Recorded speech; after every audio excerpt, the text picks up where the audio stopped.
Namaste everyone. Welcome to optics class, ray optics class.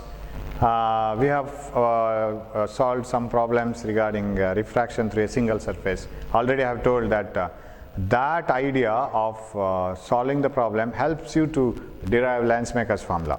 Now what do you mean by lens maker's formula? Why it is called lens maker's formula?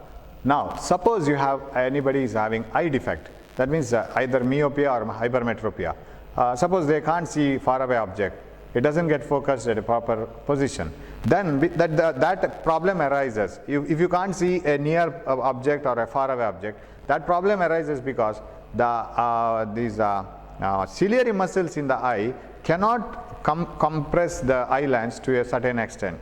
In a normal human being, the ciliary muscles can expand and compress the eye lens to that extent that you can see all the objects. But as because of some problems, the ciliary muscles lose their ability to compress the lens to a very large extent or expand also. So the eye lens cannot form the image on the retina.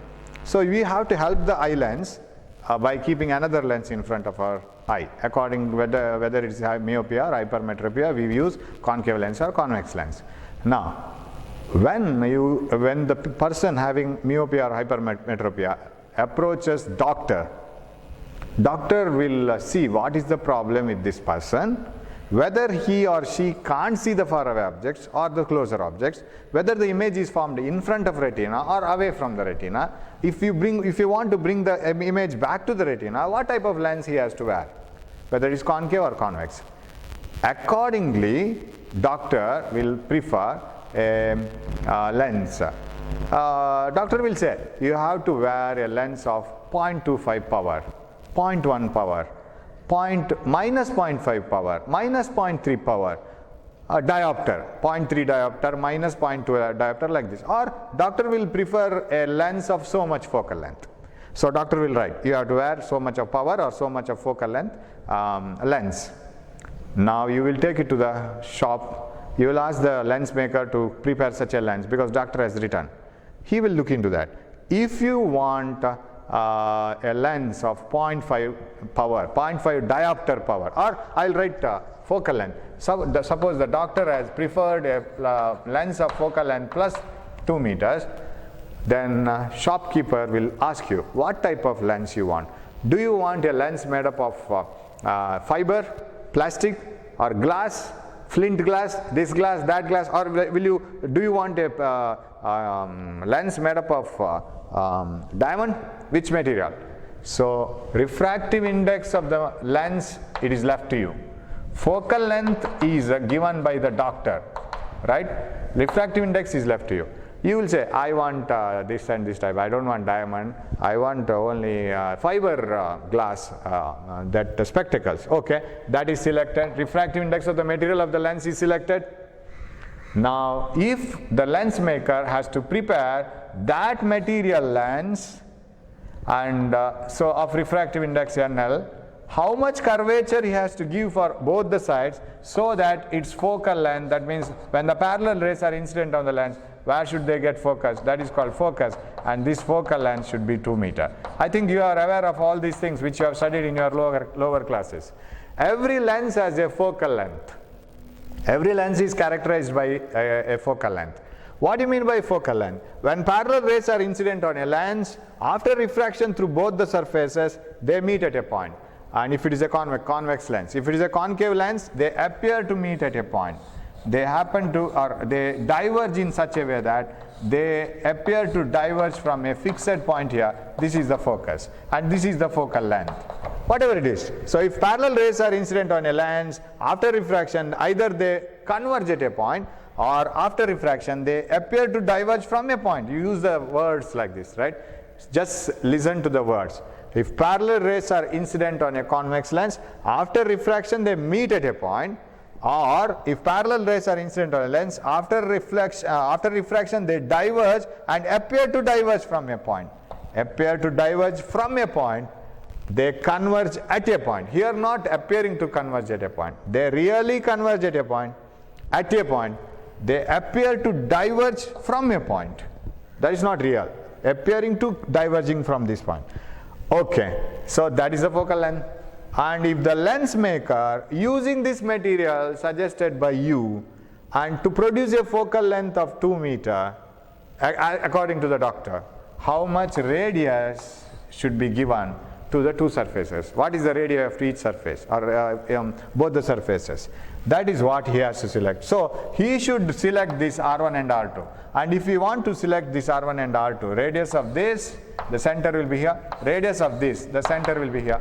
What should be the radii given to both the surfaces? Then you have to connect focal length, refractive index of the lens, as well as the surrounding medium also. So I will call this as N2, refractive index of the lens. Refractive index of the surrounding medium, I will take it as N1. So this is N2, this is N1, and radius of curvature of this, radius of curvature of this R2, then 1 by F is equal to N2 by N1 minus 1 into 1 by R1 minus 1 by R2. This is called lens maker's formula. Now doctor will prefer this one. Which focal length lens you have to wear in order to correct your image formation process. This is selected by you. Surrounding medium, however, it is air, and these two will be given by the lens maker. Lens maker will create a curvature for both the surfaces and he will prepare the lens. So that is why it is called lens maker's formula. This is the thing what you have to get at the end of the derivation. And lens is an optical medium bounded by two surfaces, and either the two or at least one surface, one plane surface. This is plano-convex, this is plano-concave, biconvex and biconcave. Double convex, double concave or biconcave, double convex or biconvex, plano-concave, plano-convex. You can have any type of lens. Now, what is a thin lens? Now suppose you have a lens like this. This is a part of a sphere, its center is here. This is a part of a sphere, its center is here. Now compared to the radius here of this surface, this thickness is very small. Compared to the radius of this surface, this is the radius. Compared to this radius, this thickness is very small. So if the thickness of the lens is very small compared to the radii of curvatures, then it is called a thin lens. Thin lens is one whose thickness is very small compared to the radius of curvatures. Okay, that's okay, right? What about a sphere, glass sphere? In the previous class we did one problem, we solved one problem, glass sphere. If it is a glass sphere, can you call it as a thin lens? Never, because its radius is smaller, thickness is larger. How do you call it as a thin lens? Thickness itself is larger, much double the radius. It is not a thin lens. So now let me take a thin lens. Okay, you take a pen and paper, that is very important now. Take a pen and paper, start drawing the diagrams. Don't watch this video as if you are watching a movie. This is not a movie, this is a educational video. You have to draw and you have to study as you watch. Please take a paper, please take a pen, and you must do that. And if you are not doing it, switch off your commodity, whether it is a mobile or whether it is a laptop, switch it off and go away, because that is a better option. You have to do it now. I'll take a lens. Okay, it's a thin lens because its radius is much more than its thickness. Now the center of one surface will be here, center of another surface will be here, somewhere, join them.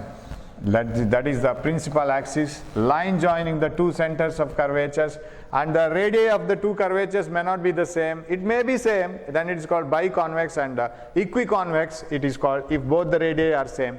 That may not be same also. Okay, now the center of this surface is somewhere here and the center of this one is somewhere here. I'll name the surfaces A, B, C, D. O is a point object kept on the left side of the lens. Consider two rays of light coming from the point object O. One moving along the principal axis, passing undeviated, because for this surface it is passing through the center. For this surface it is passing through the center. It is incident normally on both the surfaces because this is a part of a sphere. So the center is here. This ray is going to pass through the center. Normal incidence passes undeviated. That is okay. Good. What about the other ray? Consider another ray. Now we should be very careful. Let it be incident on the first surface. Okay. Now this diagram I am going to draw it and I will draw so many things here. Then we will refine it afterwards. I will draw it again later. But you can also do the same thing. Now, sir, what happens to this ray? That is very important now. Okay. A ray of light is incident along like this. Now, suppose N1 is the refractive index of this medium outside and N2 is the refractive index of the medium of the lens. Let us assume that this is rarer, this is denser. Say this is glass, this is air. When a ray of light is traveling from rarer to denser medium, it bends towards the normal. You know it. But where is the normal? This is the original direction, correct? This is the original direction of the ray of light. And it should bend towards the normal. If you want the normal, you have to complete this surface. This is the part of a sphere. Of course, you can scribble it like this. This is the part of a sphere. Its center may be somewhere here. Now join this. Forget about this surface. That is later, right? Forget about the second surface. What the first surface will do, join this point and this. This is the normal, correct? This is the normal. And the ray must bend towards the normal instead of going like this, because rarer to denser movement. So I will draw this here. It bends towards the normal. Am I right? It does bend towards the normal. Now you will get the previous idea, that the problem, idea of the problem. What is the idea of the problem? Suppose this surface was absent. What would have happened to this ray? Suppose we were having only this surface. What would have happened to that ray? That ray would have traveled and bent towards the normal and would have traveled straight. Am I right? So, if this surface was absent, ADC, what do you mean by surface ADC is absent? This is glass, continuous glass. There is no surface here. It is continuously the same medium. That means, if this is absent, this ray might not have turned back again. It should have traveled like this. Now this can be shown here like this by dotted lines. So I will show it using the same line has to be continued like this. So this is where only first surface will form the image. I call it as I1. Got it now? In the absence of the second surface, first surface alone, this one, will bend the ray of light towards the normal because its center will be somewhere here. C1 I will call. And this is the normal. So ray was traveling like this. It has bent towards the normal. It would have moved straight. Now, cut this surface. Cut this one. Remove the remaining glass and throw it away. Let it be air.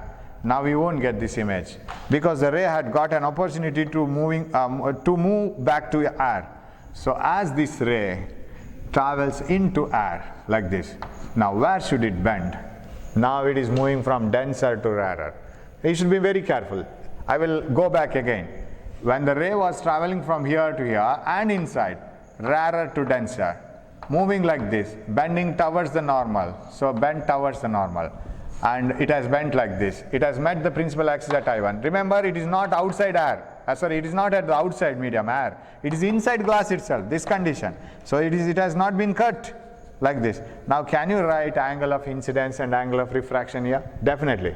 See again all the definitions. Angle between incident ray and normal. Angle of incidence. Angle between refracted ray and normal. Angle of refraction. First one. Now ask the second surface. The ray was moving like this. Suddenly cut the second surface. Remove it. And the rest of the things are air now. Except this one glass. This is air, say. The ray gets a chance of coming back to the same medium. Now, how do you proceed this ray? It was moving like this, bent towards the normal. Now you have to proceed this one. It is moving from denser to rarer medium. It should bend away from the normal. Which normal? Normal drawn to this surface, not this one. Correct? Because, normal drawn to this surface, not this one. Because refraction is occurring here in this surface. So if the refraction is occurring here, find out where is the center of this surface. Where may be the center of this? Say somewhere here. C2, center of the second surface, where the refraction is occurring here. I want to know what happens to this ray of light. If it was traveling straight, it would have traveled like this. Draw a normal at this point of incidence. How do you draw a normal? You have to join the center and this one, correct? If it is very disturbing, I will rub all these things, right? I'll rub this one. Okay, the ray was traveling like this.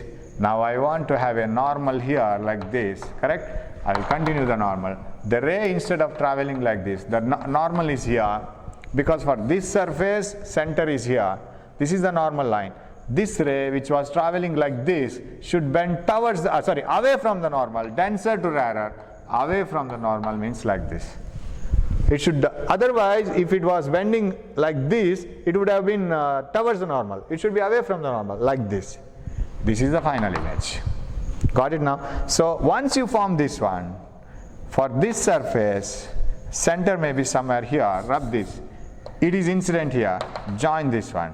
This ray was traveling like this. This is the normal. If it had traveled here, if this ray was traveling like this, it is towards the normal. This is away from the normal. From its original direction, away from the normal. So shall I draw it again?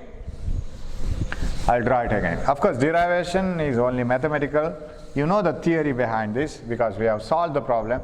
We have enough knowledge within us, so derivation becomes easy. So take a lens ABC. You can also draw it again. And this is D. O is a point object. One ray of light incident along the principal axis passes undeviated, no problem. It is incident normally. Normal incidence, no deviation. Another ray of light incident like this. First bending towards this one, second bending towards this one. So finally it meets the principal axis at I. That is the final image. Suppose the second surface was absent, this would have moved straight. So you have to produce the same direction like this, right? Don't bend it. It would have moved straight to meet the principal axis at somewhere here. This is I1, image formed by the first surface. Okay, and right. And shall I name all the distances? So this is object distance from the lens. This is final image distance from the lens. And this is the image formed by the first surface. And N1 is the refractive index of the medium outside. N2 is the refractive index of the medium inside. Now I have to get the answer for this. Okay, we will do it one by one. And you know, the final formula should be 1 by F is equal to N2 by N1 minus 1 into 1 by R1 minus 1 by R2. This should be the final formula. At the same time, you must remember that you have to use this formula twice. N1 by minus U plus N2 by V is equal to N2 minus N1 by R. This is what you have to do. Okay? Right. Shall we apply it to the first surface? Now, ask the first surface, our same interview with first surface. Surface ABC. Do you have any object in front of you? Yes, sir. I have an object. I receive many rays of light. And out of them, 2 rays of light are here. And if I produce them backwards, I get object here. So you have an object. What did you do with this object? Sir, I bent the 2 rays like this and I formed the image at I1. So shall I show it here? So I will rub this formula because you know this. I have the first surface and the second surface is not yet produced and it has not yet been carved in. And so it is like this. And here is the object and a ray of light coming like this. Of course, this passes undeviated, and if you complete this, this here will be the center C1. And shall I call this as radius R1? I can call the radius R1. Now this is the normal. The ray which was traveling like this bends towards the normal and meets the principal axis at this point, right? This is the I1 and this is V1. Am I right? This is V1. This is N2. This is N1. So shall I write this is B, this is A, this is C. Second surface we are not at all bothered. This is I1, this is R1. How, sir? Incident ray and normal. Refracted ray and normal. Are they? They are correct, right? Now, let us write the formula.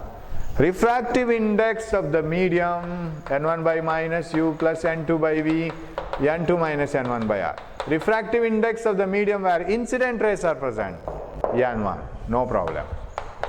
By object distance, OB, of course, minus object distance, it is in the left hand side. So I will use this sign conventions again and again, and you know that once you derive the equation using sign conventions, then the formula is ready, and it is ready for any type of surface, whether it is convex lens or concave lens. For any lens it should be ready. So let us use the sign conventions again and again here.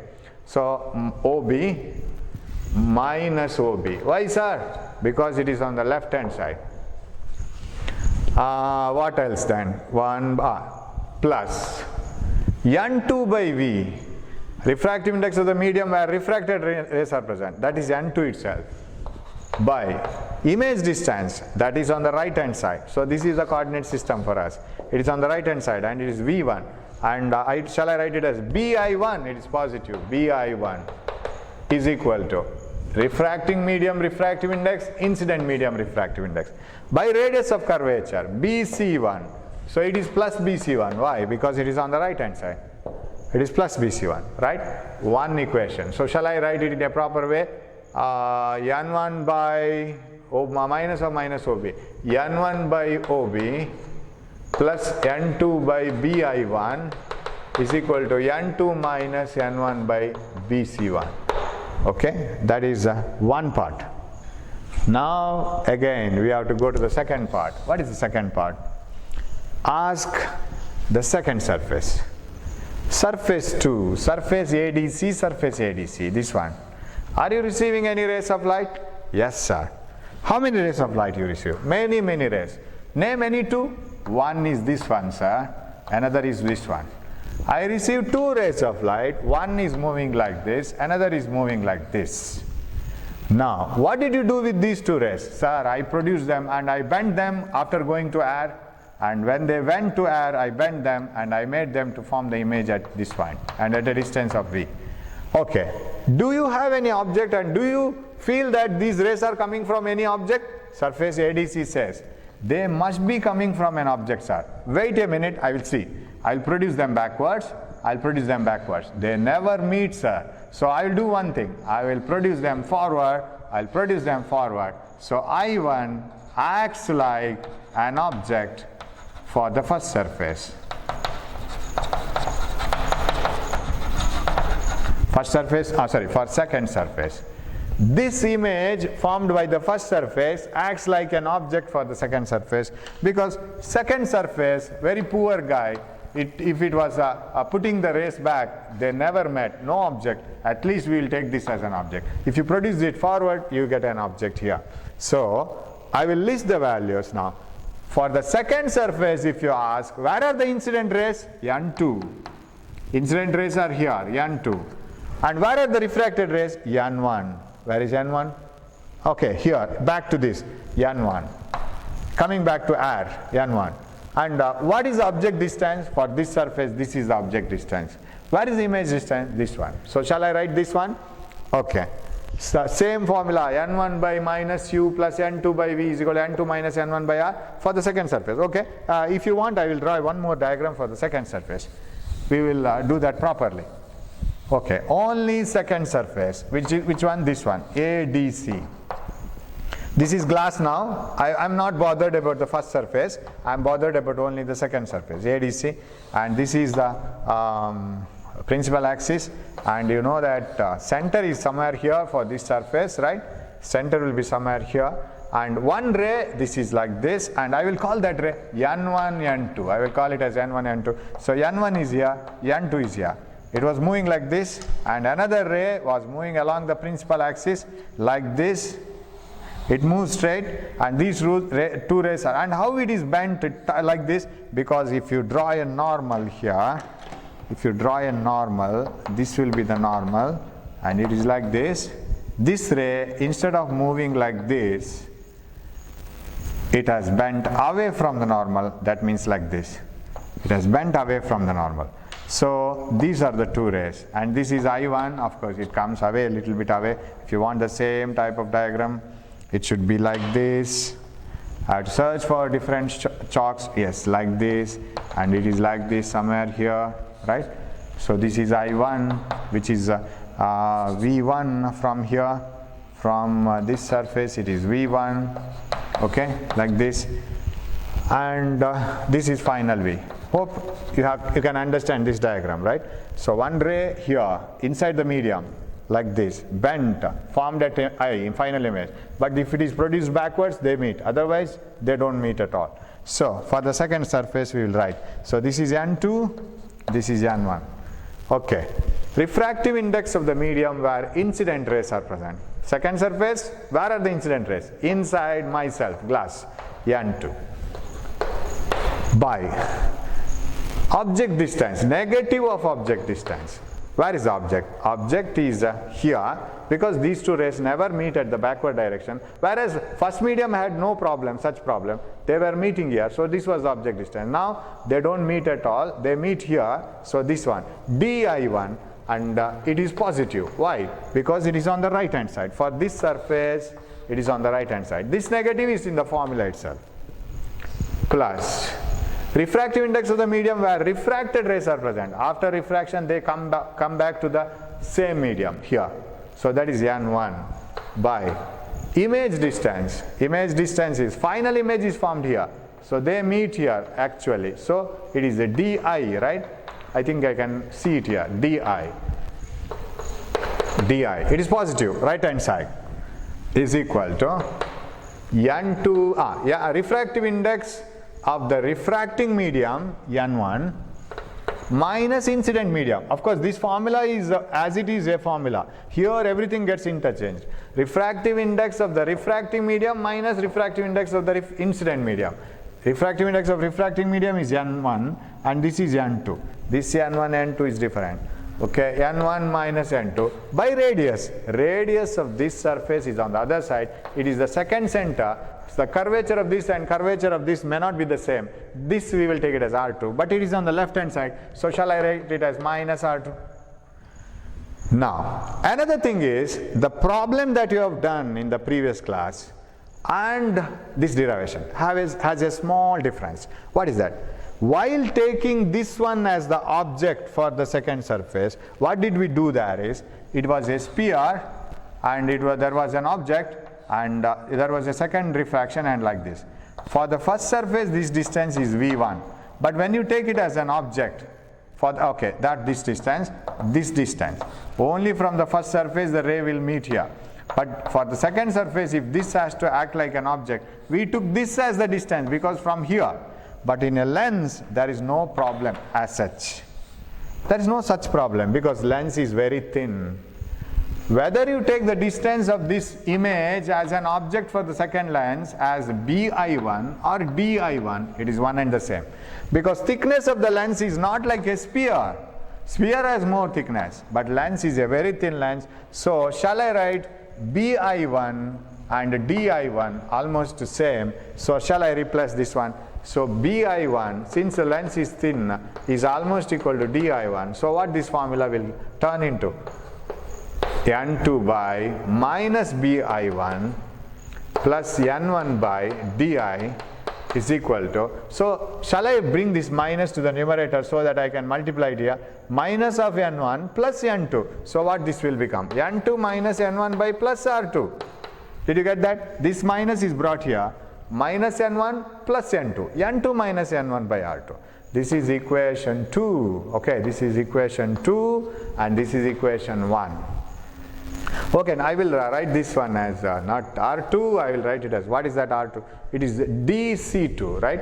DC2. This is minus DC2 and this is plus DC2, right? I'll write it as DC1 and DC2, right? Because I will write it in the distances. Now, can you add these two equations? I think we can add them. When you add it, what you will get? Yeah, because left hand sides here you have N2 minus N1 common. Okay, what you will add here? N1 by OB, I'll write it here first, N1 by OB and plus N2 by B1, N2 by B1, BI1, okay. Left hand side of this is over. Left hand side of this one, minus n2 by bi1 plus n1 by di. Okay? Minus n2 by bi1 plus n1 by di is equal to, so when I add these two, shall I take n2 minus n1 common? Okay? What I will get then? n2 minus n1 common outside. Put a bracket here, don't leave this, into, what is here? 1 by bc1 plus 1 by dc2. Of course, I have interchanged this and I made it positive. 1 by dc2 radius, or n2 minus n1 by bc1, n2 minus n1 by dc2. Anyway, now this gets cancelled. That's the only difference you have here. We need not subtract the distances from the thickness because thin lens it is. So bi1 and di1 can be taken almost same. So that gets cancelled. What is remaining? n1 by ob plus n1 by di, right? n1 by ob plus n1 by di. Okay, where is it? Yes, that is equal to n2 minus n1 into 1 by bc1 plus 1 by bc2. Now write uvr, whatever the thing you want. Apply the sign conventions again. n1 divided by, what is ob? Ob is the object distance. And okay, yes, n1 by u, right? Or it is minus u on the other side. Can you see this diagram? Or shall I write this one here? That becomes easier. So I will shift that equation here so that you can apply to the diagram very easily. So I will copy that formula. n1 by ob plus n1 by di is equal to n2 minus n1 into 1 by bc1 plus 1 by bc2. You have this in form equation in your book, so no problem. Is it all right? Right? n1 by ob, n1 by di, n2 minus n1 into 1 by bc1 plus 1 by bc2. So if you want to apply for this equation the conditions here, you have to apply the sign conventions once again, because this equation is obtained by adding the equations for both the surfaces. We have written equation for this refraction at the first surface and the refraction at the second surface. Finally we got this equation by adding this. Now if you want to use this for any type of surface, because if your formula is obtained finally, then it should be suitable for all the conditions. All the conditions in the sense, this surface may not be convex, it may be a concave surface also. So if the final equation is suitable for concave also, again you have to apply the sign convention for that equation which is obtained by adding the two surfaces equations. So we will apply the sign convention once again. But while applying the sign convention here, you have the object distance on the left side, image distance, final image distance I am talking about, right hand side, and this is the coordinate axis here. And what are these radii, r1 and r2? So if I write it like this, suppose this surface is here, first one, then its radius will be here, right? It will be on this side. This is r1. What about, this is the first surface, ABC. And what about the second surface? Second surface will be here and its completion will be here and its radius will be here, r2.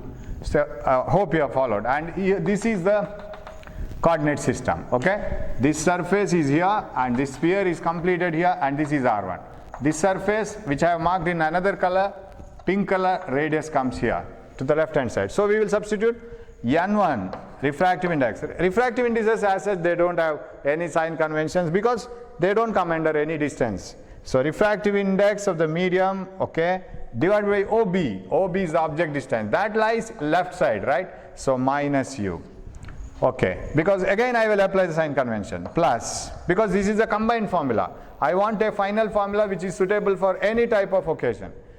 n1 again by image distance di, this is in the right side, right? So this is the coordinate system, this is the right side. So that is image distance by v is equal to n2 minus n1, no sign conventions here, into 1 by bc1. bc1 is coming on the right hand side, right? Because this is ABC and the center of the first one lies here, and this is ADC, second surface center lies here. This is DC2. So 1 by, it is plus R1. Hope you have followed. Why plus R1? Because it is on the other side and the surface is here and the radius is this one, R1. And what about BC2? Plus 1 by BC2, sorry, it is, okay, DC2 it is actually, right? It is DC2.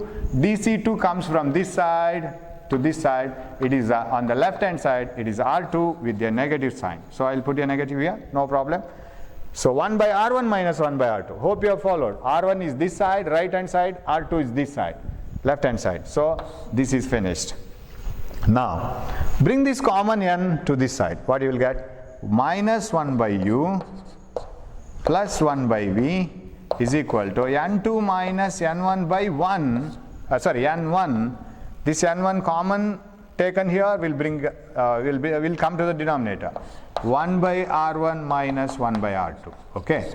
Now, doctor has given focal length and you have preferred the refractive indices and lens maker will prefer the radius. Now, where is the focal length? Where is the prescription of the doctor? We will do it like this. You know what is the focal length in your lower classes you have studied? If you take a convex lens, if you incident parallel rays of light, they will directly go to the other surface and meet at a point. It is a converging lens. Focal length is the distance between the focus and the lens. Am I right? So if parallel rays are incident on a lens, after refraction they meet at focus. If this is the focal length, now while finding the focal length, you incident parallel rays of light. Where is the object now? You ask this lens, you have converged all the rays here and you have formed the focus. Where is the object? Lens will look to this side. These rays are coming from a very large distance, so object distance is infinity. Now ask the lens. You have taken the rays of light coming from infinity and you have made them to come to focus. Where is the image? Image distance is at focus, right? So if the object is at infinity, image is highly formed at focus. We do this experiment when you are kids, right? Usually kids do this experiment. They take a lens and hold it against the sunlight and all the rays, parallel rays coming from the sunlight fall on a paper and forms a point object. What is that bright point formed on the paper? It is nothing but the image of the sun. Imagine the size of the sun. Imagine the size of the image. Image is highly diminished. So image is at focus, object at infinity. You apply this condition, you will get focal length. Apply it here. Hope you can see this one. 1 by object distance, 1 by infinity, of course, minus, plus 1 by v, 1 by focal length. That is this one, the focal length is the focus is the point where the image is formed. What you will get? I will divide this. n2 by n1, n2 by n1, n1 by n1 minus 1 into 1 by r1 minus 1 by r2. This is the formula, right? But 1 by infinity is 0. So what you will have finally, shall I write it here? I think I can write it here. 1 by f is equal to n2 by n1 minus 1 into 1 by r1 minus 1 by r2. This is called Lens-Baker's formula. The name is given because doctor will prefer, if there is any eye defect, they will prefer this focal length or power usually. We will see what is the power of a lens. And you will select which type of lens you want, whether it is made up of fiber or plastic or diamond or glass. This you will select. Outside medium is usually air, right? And the medium for this lens you will select. And the lens maker will prefer the radii for the two surfaces and he will prepare a lens of this much focal length. That is why this is called lens maker's formula, a formula which connects focal length, radii curvature of the two surfaces and refractive index of the two media. Of course, I can write it like this way also. n2 by n1 can be written as n21, correct? n21 minus 1 into 1 by r1 minus 1 by r2. That is also possible. Refractive index of the second medium with respect to first medium into 1 by r1 minus 1 by r2. If you get a simple question for 2 marks, what are the factors on which focal length of a lens depends? Focal length of a lens depends on the material with which it is made up of, n2. The surrounding material, surrounding medium, radii of curvature of the two surfaces of the lens. So these are the factors which will decide. So focal length of a lens depends on the refractive index of the medium of the lens, refractive index of the surrounding medium, radii of curvature of the two surfaces. Very important formula. So we are going to play with this formula in so many problems, but instead of knowing the formula by only by terms, better you know by theory. Why this formula has been obtained like this, what is the theory behind this formula, and what are the significance of all these values. That is very important, and we will have few more discussion on the formula itself in the next class. For the time being, you study the derivation properly. Very important derivation, as a 5-mark derivation also. So you have to study this, and if at all you have problem, you give a message, we will clear it. But for the time being, I will stop it with this formula. In the next class, we will go along with this formula, discussion on this, and a few problems. Hope you will do well and you will study the derivation properly. Ready with the formula in the next class. Hope you will do well. Take care. Thank you.